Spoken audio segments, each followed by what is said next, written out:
जय हिंद दोस्तों, आप देख रहे हैं TWS न्यूज़ सच की जीत और प्राइम बिहार। बने रहिए मेरे साथ।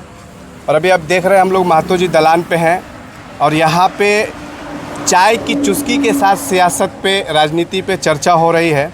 और चर्चा हिसुआ विधानसभा क्षेत्रों को लेकर है। हमारे साथ अपने अपने ग्राम पंचायत के दिग्गज लोग जुड़े हुए हैं जो बताएंगे बारी बारी रूप से कि क्या माहौल है हिसुआ विधानसभा क्षेत्र का। हमारे साथ राकेश जी जुड़े हुए हैं। हम उनसे पूछताछ करेंगे और बारी बारी सभी लोगों से पूछेंगे। तो आइए चर्चाओं को शुरू करते हैं। आज का राजनीति चौपाल में हमारा चर्चा हिसुआ विधानसभा क्षेत्र को लेकर जो टक्कर की लड़ाई लड़ने वाले जो उम्मीदवार हैं, जो अभी वर्तमान विधायक नीतू सिंह जी हैं और पूर्व भाजपा से विधायक अनिल सिंह जी हैं, उनको लेकर होगा। तो राकेश जी, आप ये बताइए कि हिसुआ विधानसभा क्षेत्र को किस रूप से आप देखते हैं? आपका नज़रिया क्या कहता है? इस बार हिसुआ विधानसभा क्षेत्र का सीट किसके पाले में जा रहा है?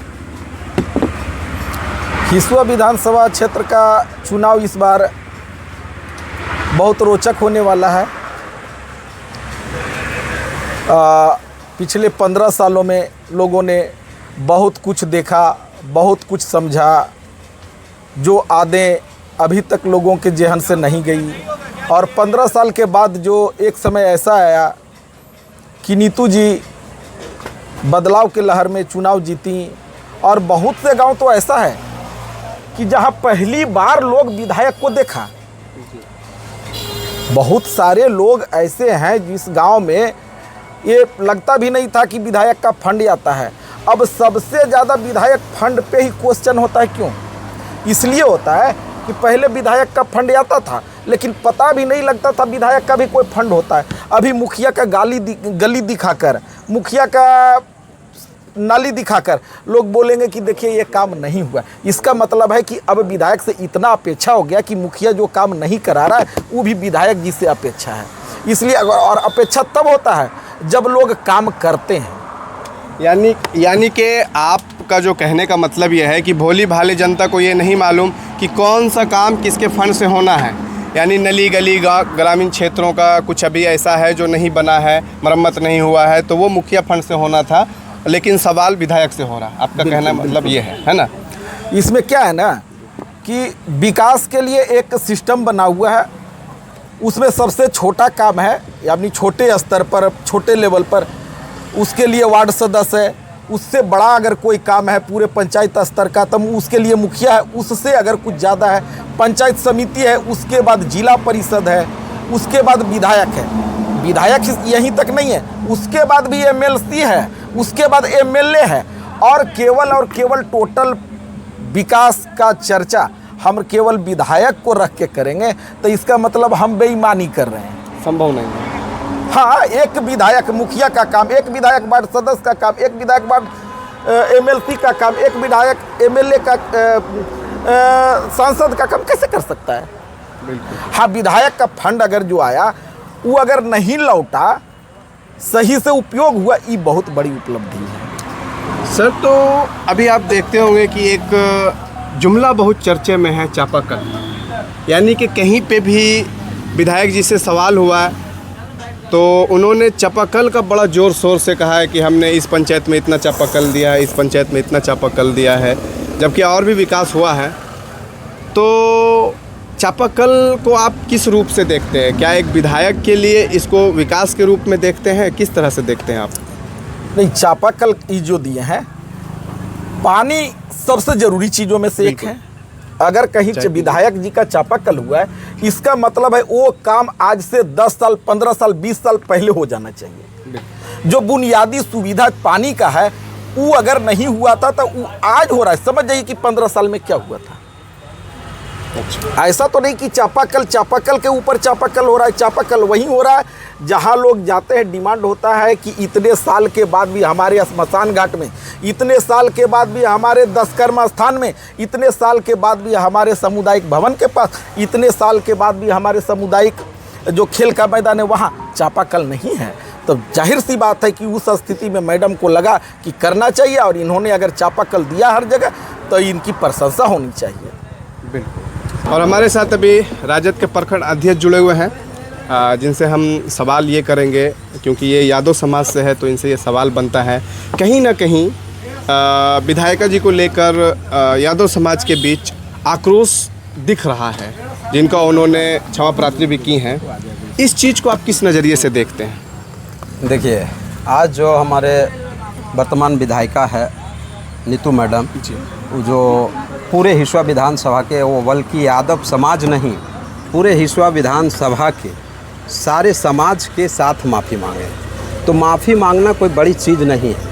माफ़ी वही आदमी मांगते हैं जो सब कुछ से परिपक्व होते हैं। माफ़ी हर आदमी मांगता नहीं है। और अगर वो हमारे परिवार का एक सदस्य है, हमारे पार्टी का एक सदस्य है, गठबंधन में हैं, वर्तमान विधायिका हैं, तो उनसे कभी कहीं भी किसी का अगर त्रुटि हुआ है तो अपने आप एक्सेप्ट किए हैं। और एक्सेप्ट करने के साथ पूरे हिसुआ विधानसभा में जोर जुनून से जो लोग, कुछ लोग जुआ लोग थे, उनको कुछ कहीं से ठेस पहुंचा था, उस पर अब वो लोग लगाम लगा रहे हैं। और हम लोग पूरे हिसुआ विधानसभा में यादव समाज नहीं बल्कि पूरी समाज, अति पिछड़ा हो, पिछड़ा हो, दलित हो, शोषित हो, वंचित हो, जो भी हो, बैकवर्ड फॉरवर्ड जो भी हो, सब हम लोग आज 15 साल से, सही अभी हमारे बड़े भाई राकेश जी ने कहा कि 15 साल से जो चापाकल का बात चल रहा है, वो चीज़ तो ऐसा चीज़ है कि जल ही जीवन है।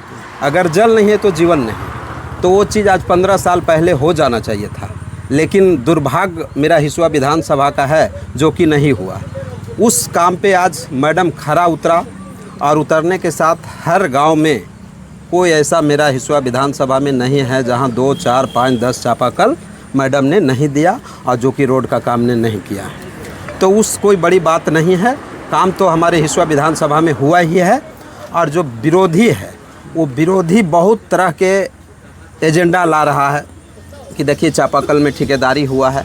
लेकिन मैं उस आदमी को कहना चाहूँगा कि हमने भी इससे पहले मैडम के साथ विधानसभा में नहीं था, एक वोट भी मैंने विधायिका को नहीं दिया, लेकिन मैडम के लेटर पैड पर हमने लिख के दिया। एक बार फ़ोन से बात हुआ और हमारे बात को उन्होंने मान के 10 से 12 चापाकल उन्होंने मेरा एक फ़ोन पे, हर मेरा समाज में जो मेरा दोस्त था और कहीं था, ये नहीं कि मेरे गांव में हुआ है, मेरा अकबरपुर प्रखंड में 12 से 13 चापाकल मेरे कहने पे दिया है।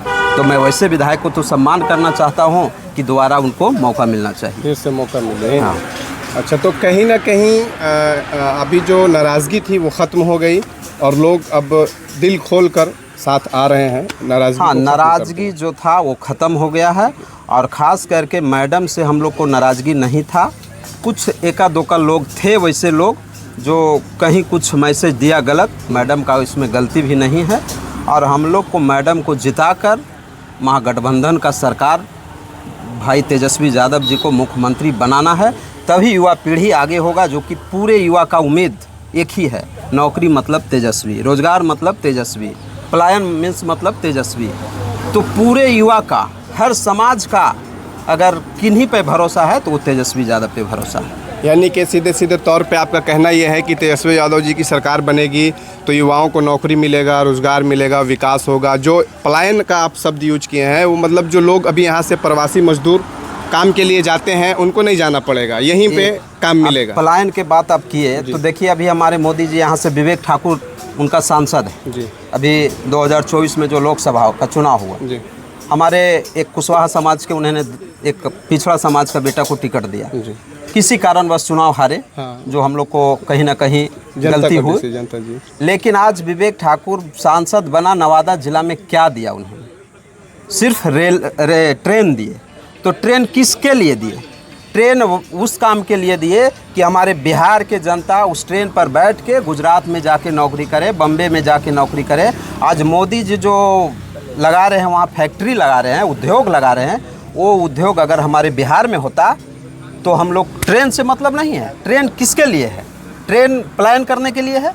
हम लोग ट्रेन से मतलब हम लोग को नहीं रखना। अगर आप यहाँ उद्योग लगाते तो ट्रेन कोई बड़ी चीज़ है? कोई बड़ी चीज़ नहीं। वो तो बिहार को बर्बाद करने पे पड़े हुए हैं कि आज यहाँ से आप लोग लेबर को ले जाके गुजरात में भरिए वोट लीजिए बिहार को और गुजरात में उद्योग लगाइए गुजरात में। ऐसा सरकार है, दोहरी नीति कर रहे हैं मोदी जी। तो कहीं ना कहीं अगर विकास करने में मैडम से कोई चूक हो गई, खामियां रह गई, तो इसको इस नज़रिए से भी देखा जाए कि कोरोना ने भी डिस्टर्ब किया है। हाँ, 2 साल मैडम कोरोना में भी डिस्टर्ब रही। उस कोरोना काल में मैडम का कुछ आवंटन जो आया था, उस कोरोना काल में भी सरकार ने खुद ले लिया पूरे बिहार में, तो उसके कारण कुछ जो विकास हुआ वो अवरुद्ध हुआ।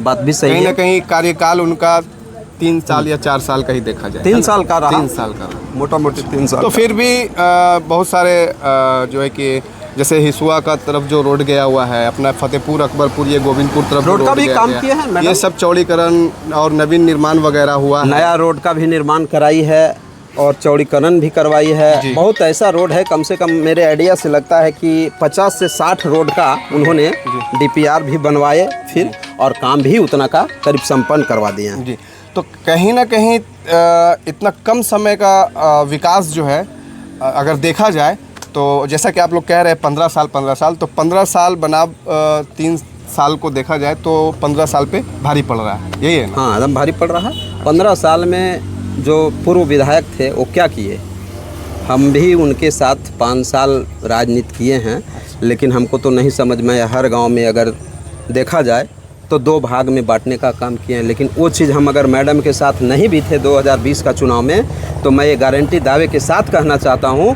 कि कोई भी समाज में 2 भाग करने का काम नीतू मैडम ने नहीं किया। अच्छा, तो ये बताइए राकेश जी कि अभी जो चुनाव है वो कितना कठिन होने वाला है मैडम के लिए?